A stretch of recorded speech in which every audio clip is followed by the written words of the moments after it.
오늘 시간에는 예수님의 십계명 그 5번째 시간으로 누가복음 2장 51절로 52절 말씀을 통해서 하나님께서 정화해 주신 말씀 함께 나누도록 하겠습니다. 계속해서 우리는 예수님께서 살아내셨던 십계명의 삶, 예수님의 십계명을 살펴보고 있습니다. 제1계명으로부터 4계명까지는 하나님에 관한 계명이라고 말씀드렸습니다. 하나님 한 분만을 목숨을 다해서 사랑하며 다른 우상에 귀를 기울이지 않으며 하나님의 이름에 우리가 먹칠하지 않으며 시간에 11조를 드리는 것에 대해서 안식일을 지키는 것에 대해서 살펴보았습니다. 오늘 살펴볼 제5계명은 이제는 다른 사람들을 위한 사람들과의 관계를 위한 계명 중에 첫 번째인 것입니다. 신명기 5장 16절 말씀입니다. 너는 네 하나님 여호와께서 명령한 대로 네 부모를 공경하라. 그리하면 네 하나님 여호와가 네게 준 땅에서 네 생명이 길고 복을 누리리라. 아멘. 5번째 5계명은 바로 네 부모를 공경하라는 계명인 것입니다.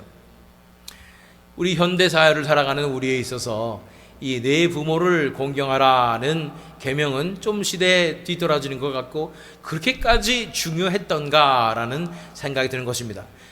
모름지기 10계명 그러면 하나님께서 정말로 지키기 원하시는 가장 중요한 계명일진데 이상하게도 이 5계명 네 부모를 공경하라 하는 것은 왠지 마음에 불편하고 또 늘 불효자라는 생각을 가지고 있기 때문에 우리 마음 가운데 찔림이 있는 것이 사실입니다. 그런데 왜 하나님께서는 이렇게까지 제5계명 네 부모를 공경하라 하는 것을 중요하게 여기셔서 5번째 그것도 사람들과 관계의 첫 번째로 집어넣으셨을까요? 이것에 대해서 사도 바울은 에베소서에서 이렇게 말씀하고 있지요. 에베소서 6장 1절로 3절 말씀. 자녀들아 주 안에서 너희 부모에게 순종하라. 이것이 옳으니라. 네 아버지와 어머니를 공경하라. 이것은 약속이 있는 첫 계명이니 이로써 네가 잘되고 땅에서 장수하리라. 이것을 사도 바울이 이야기하셨다는 것이 참 특이하죠. 그래서 아버지와 어머니를 공경해야 하는데 약속이 있는 첫 계명이라고 말하는 것입니다. 어떤 약속이 있는 거예요? 이 계명을 지키면 네가 잘되고 땅에서 장수하리라고 말씀하시는 것입니다. 제1계명에서부터 4계명까지는 하나님에 대한 계명이었지만 약속이 함께 오지는 않았습니다. 그런데 5계명은 약속이 있는 첫 계명이라고 말씀하시는 것입니다. 부모를 공경하면 우리가 가나안 땅에 들어가서 생명이 길고 복을 누릴 것이라고 말씀하는 것입니다. 부모를 공경하면 우리가 이 땅에 살아가면서 우리 잘 되고 이 땅에서 장수하리라고 말씀하고 있는 것입니다. 그렇다면 부모를 공경하는 것의 의미는 무엇인지, 왜 부모를 공경할 수 있는지, 구체적으로 어떻게 부모를 공경할 수 있는지에 대해서 본문 말씀을 통해서 우리가 함께 살펴보는 시간 갖도록 하겠습니다. 먼저 본문 말씀 누가복음 2장 51절로 52절 말씀 읽어보도록 하겠습니다. 예수께서 함께 내려가사 나사렛에 이르러 순종하여 받드시더라. 그 어머니는 이 모든 말을 마음에 두니라. 예수는 지혜와 키가 자라가며 하나님과 사람에게 더욱 사랑스러워 가시더라. 여기서 우리가 알 수 있는 것은 그 배경이 나사렛이구나. 나사렛은 예수님께서 자랐던 곳이지요. 고향이지요. 거기에 이르러서 순종하여 받드셨다는 것입니다. 어떤 상황이 펼쳐지고 있었을까요? 누가복음 2장이면 어떤 정도의 장면일 것일까요? 이것을 다 살펴보기 위해서 우리 배경을 보기 위해서 41절로 가겠습니다. 누가복음 2장 41절 42절 말씀. 그의 부모가 해마다 6월절이 되면 예루살렘으로 가더니 예수께서 12살 되었을 때에 그들이 이 절기에 관례를 따라 올라갔다가 예수님께서 몇 살이시라고요? 12살이 되셨습니다. 유대인들은 13살이 되면 미tz바 해서 이 성년식을 하니까 성년이 되기 바로 직전에 유년기의 마지막쯤에 예수님께서 유월절이 되셨기 때문에 예루살렘으로 가신 것입니다. 다들 부모와 함께 유대 사람들이라면 다 많이 예루살렘에 올라가게 되는 것입니다. 그래서 거기 나사렛 동네에 있었던 친척들과 친지들과 다 함께 예루살렘으로 내려갔던 것입니다. 그런데 43절 45절 말씀 읽어보니까 그 날들을 마치고 돌아갈 때에 아이 예수는 예루살렘에 머무셨더라. 그 부모는 이를 알지 못하고 동행 중에 있는 줄로 생각하고 하룻길을 간 후 친족과 아는 자 중에서 찾되 만나지 못하며 찾으면서 예루살렘에 돌아갔더니, 참 이상한 장면이죠. 아이 예수인데 혼자 결정하셨어요. 예루살렘에 머무셨더라. 엄마 아빠 다 간다고 자 갑시다 해가지고 동네 사람들 다 친지들 해가지고 다 출발해가지고 나사렛으로 출발해서 가는데 예수는 예루살렘에 머무셨더라. 아주 의도적인 결정이라고 볼 수가 있는 것입니다. 12살밖에 안 되는 분이 나는 여기 머물래 그러면서 머무신 거예요. 그런데 놀라운 사실은 부모가 이것을 알아채지를 못하는 거예요. 예수님을 안 사랑해서 그랬을까요? 그렇다기 보기에는 예수님의 탄생이 너무 특별했기 때문에 그렇지 않았을 것입니다.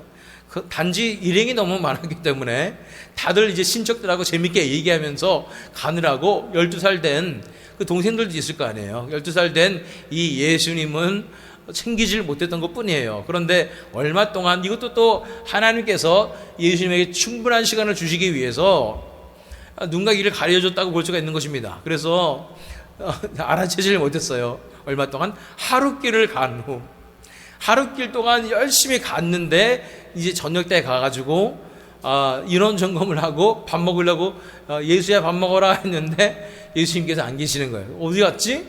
이러면서 혼비백산하여서 찾으러 돌아다니다가 어디까지 왔냐면 예루살렘까지 돌아갔다고 말씀하고 있는 것입니다. 46절 47절 말씀, 사흘 후에 성전에서 만난 즉, 하룻길 갔다가 깜짝 놀라서 돌아오면서 천천히 돌아오면서 샅샅이 찾다가 이틀이 걸려가지고 성전에서 만난 거예요. 그가 선생들 중에 앉으사 그들에게 듣기도 하시며 묻기도 하시니 듣는 자가 다 그 지혜와 대답을 놀랍게 여기더라. 이 장면을 보면 이 시간이 필요한 거예요. 예수님께서 그곳에 당대에 내놓으라 하는 성경학자들과 서기관들과 이런 사람들에게 직접 사사하며 배우며 또한 토의하며 하나님의 나라에 대해서 이야기하고 있는 모습을 보는 것입니다. 겉에서 보면은 저렇게 기라성 같은 성경학자들이 모여있는 그 틈에 12살짜리 어린아이가 거기에 앉아서 함께 이야기하고 있는 기이한 장면이었던 것입니다. 사흘 후에 성전에서 만나고 보니까 그러고 앉아 있는 거예요.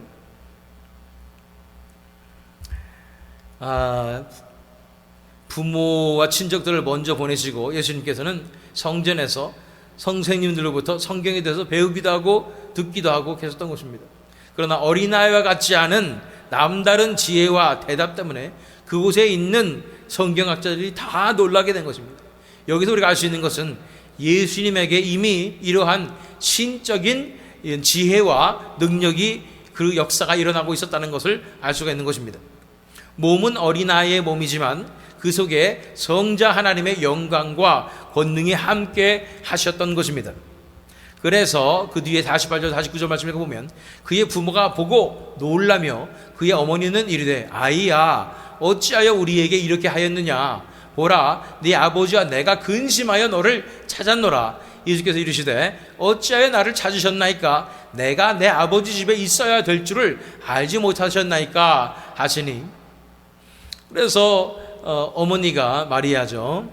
아이야 어찌하여 우리에게 이렇게 하였는가 라고 말하는 것입니다. 어떤 감정일까요? 너무나 걱정되었고 두 번째 너무나 화가 나는 거죠. 어쩌자고 우리에게 이렇게 할 수가 있냐는 거예요. 3일 동안이나 우리의 마음고생을 시키고 어떻게 너는 평안하게 태평하게 여기 앉아가지고 성전에 앉아가지고 이렇게 아무렇지도 않게 그렇게 하고 있었다는 거예요.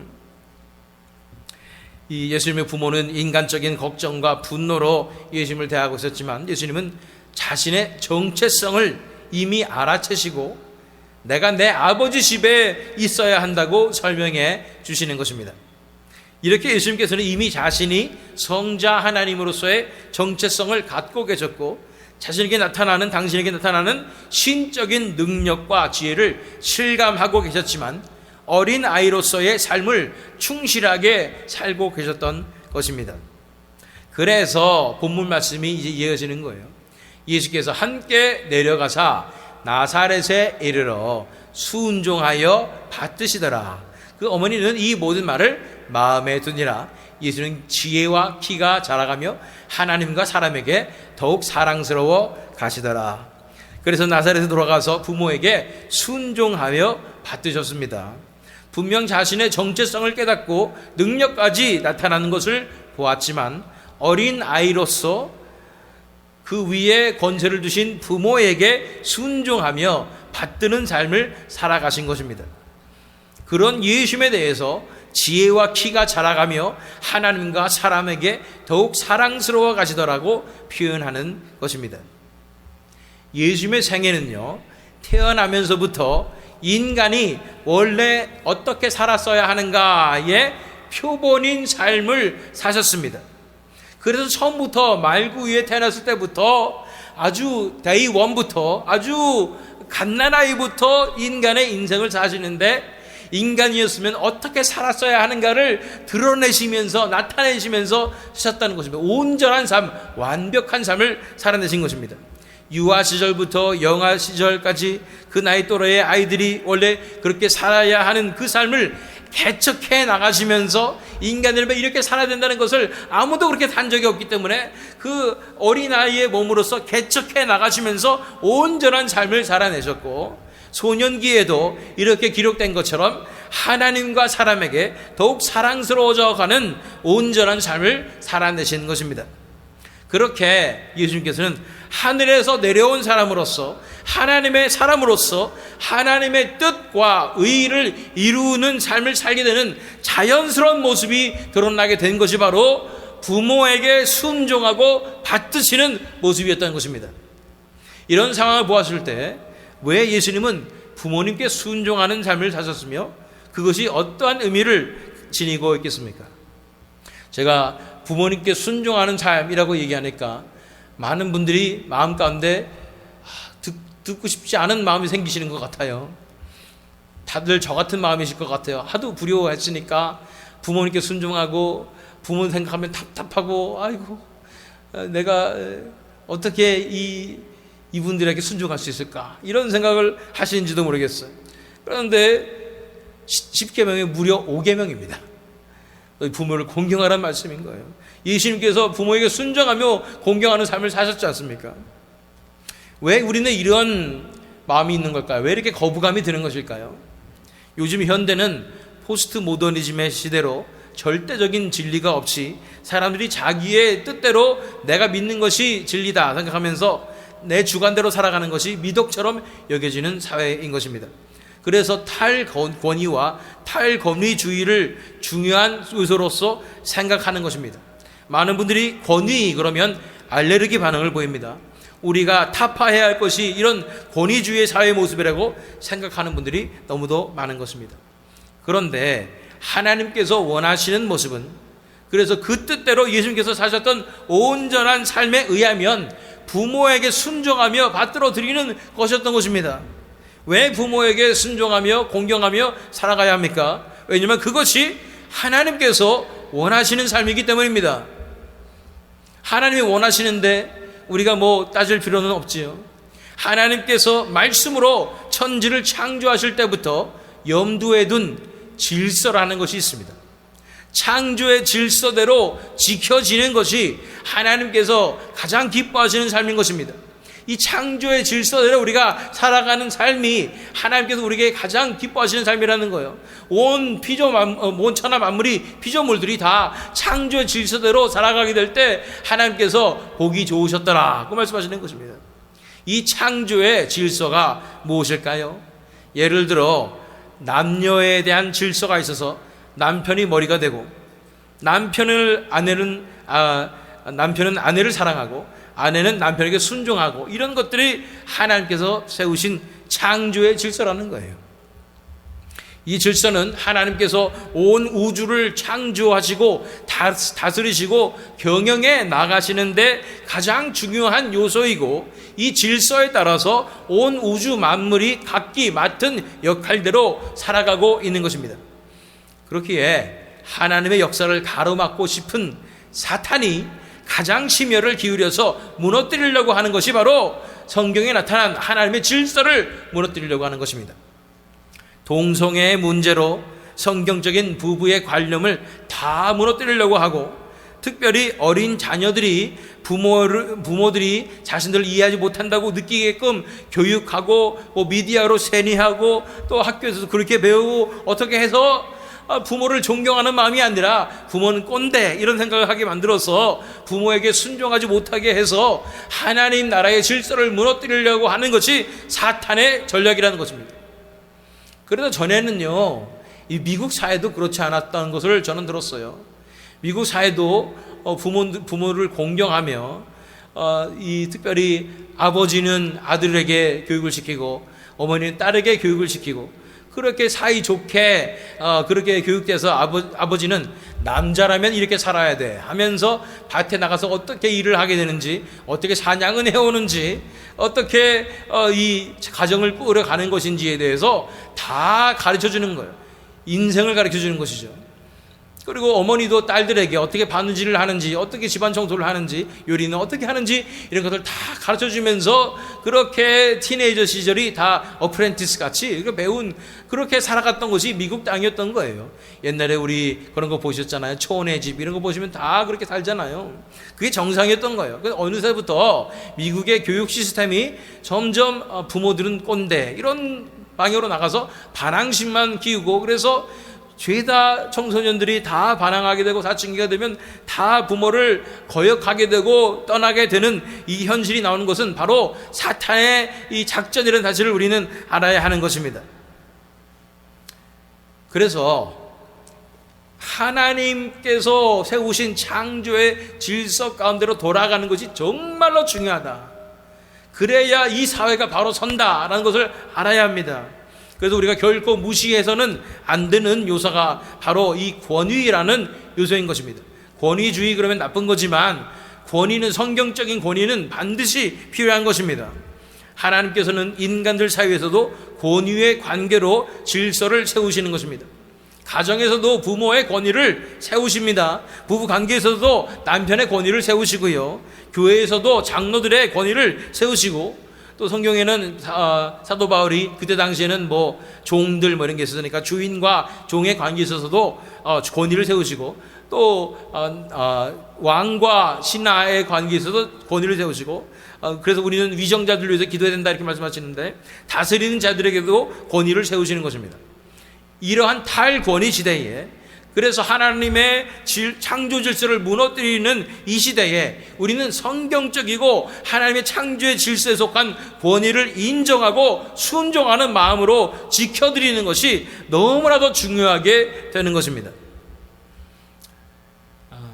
만약 예수님께서 성자 하나님의 정체성을 깨닫고 신적인 능력과 지혜가 나타나기 시작한 소년기 예수님이 하나님께서 위에 두신 권세, 즉 부모님에 대해서 순종하셨다면, 그래서 하나님의 창조의 질서에 부합한 그런 삶을 사셨다면, 이제 이 5계명이 우리에게 주시는 의미는 바로 하나님께서 우리 위에 두신 그 권위에 순복하며 나 위에 주신 권세를 두신 그것을 받아들이고 순종하며 하나님을 믿어드리는 것이 필요한 것입니다.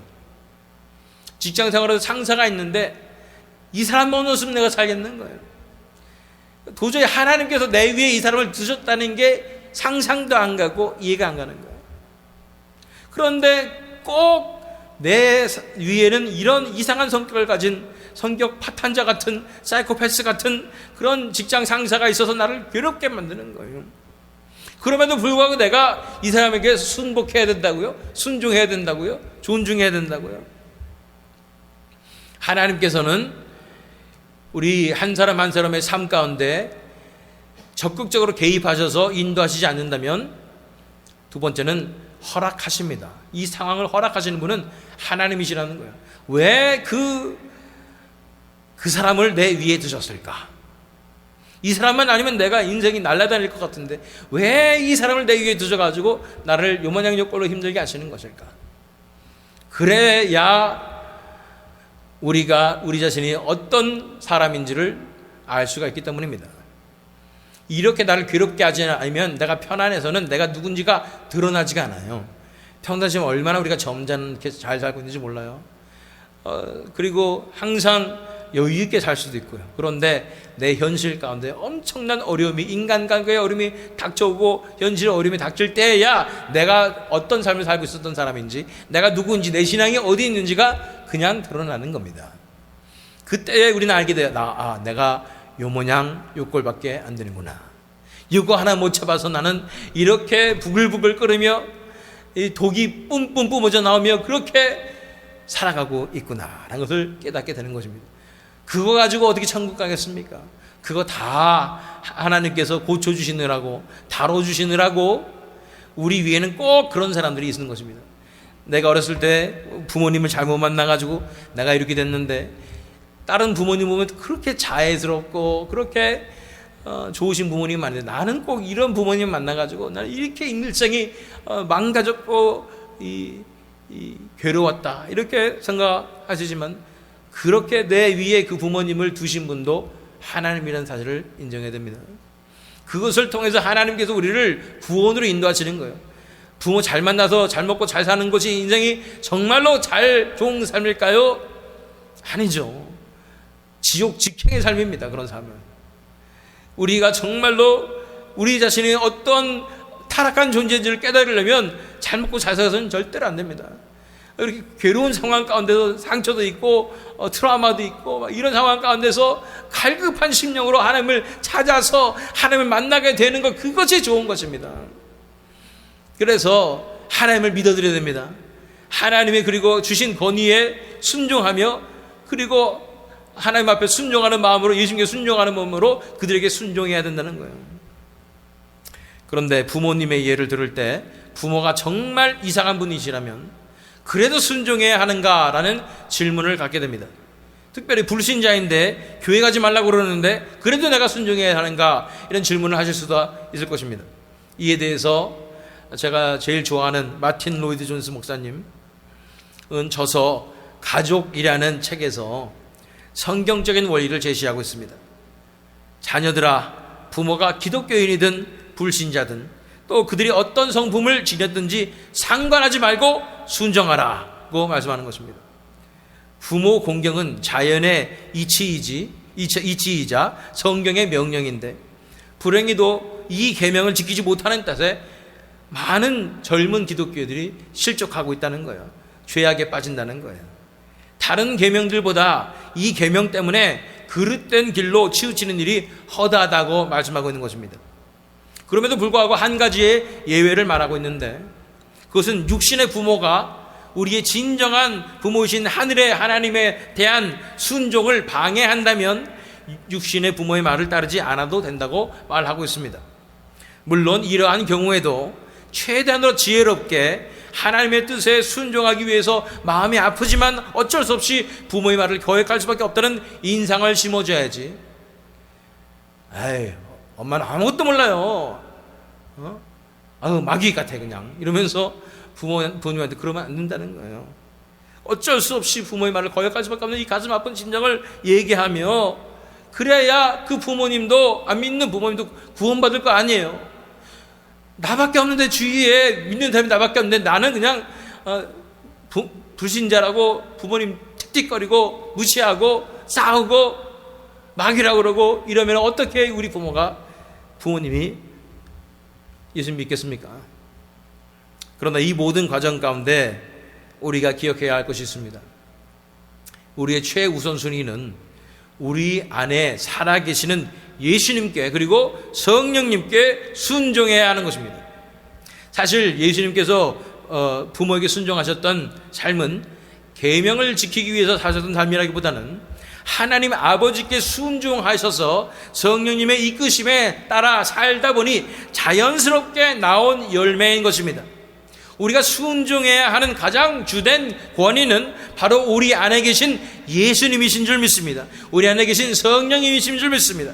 그분의 뜻대로 그분의 권위를 날마다 인정하며 나의 주인은 내가 아니라 예수님이십니다. 그분의 권위를 날마다 인정하며 순종하는 삶을 살아가게 될 때 그분께서 주시는 지혜와 놀라운 삶으로 권위에 순종하는 열매가 자연스럽게 우리 삶 가운데서 맺혀지게 되는 줄로 믿습니다. 오늘은 우연찮게도 이 제5계명을 하고 있는데 우연찮게도 Father's Day입니다. 물론 우리의 육신의 아버지를 기억하는 것도 중요하지만 하늘에 계신 우리 아버지를 기억하고 그분께 순종하고 그분을 기쁘게 해드리는 삶을 살기 원합니다. 예수님의 순종의 대상은 결국 하나님 아버지셨고 아버지께서 원하시는 대로만 순종하며 사셨던 것을 우리는 알고 있는 것입니다. 요한복음 6장 38절에 이렇게 말씀하십니다. 내가 하늘에서 내려온 것은 내 뜻을 행하려 함이 아니요 나를 보내신 이의 뜻을 행하려 함이니라. 우리도 하늘에 계신 아버지께 온전히 순종하는 삶을 살아야 합니다. 어떻게 우리가 온전히 순종하는 삶을 살 수가 있겠습니까? 우리 인간이 하나님 아버지와의 관계 가운데 나아가는 비결은 예수님밖에 없습니다. 예수님을 통해서라야만 하나님 앞에 나아갈 수가 있는 것입니다. 요한복음 14장 6절 말씀, 예수께서 이르시되 내가 곧 길이요 진리요 생명이니 나로 말미암지 않고는 아버지께로 올 자가 없느니라. 예수님을 통해서만 우리는 아버지께로 갈 수가 있는 것입니다.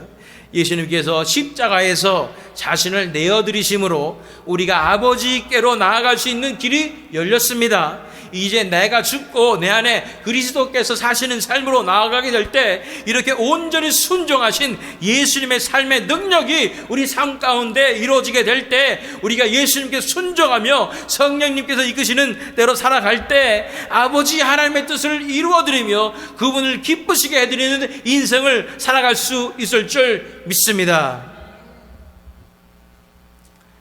우리 아까 읽었던 에베소서 말씀 다시 한번 읽겠습니다. 에베소서 6장 1절로 3절 말씀입니다. 자녀들아 주 안에서 너희 부모에게 순종하라. 이것이 옳으니라. 내 아버지와 어머니를 공경하라. 이것은 약속이 있는 첫 계명이니 이로써 네가 잘되고 땅에서 장수하리라. 우리가 하나님의 창조 질서를 존중해드리며 위에 세우신 권위에 순복하며 그 쉽지 않은 삶을 살 때 하나님께서 약속해 주시는 그 복이 반드시 있다는 것입니다.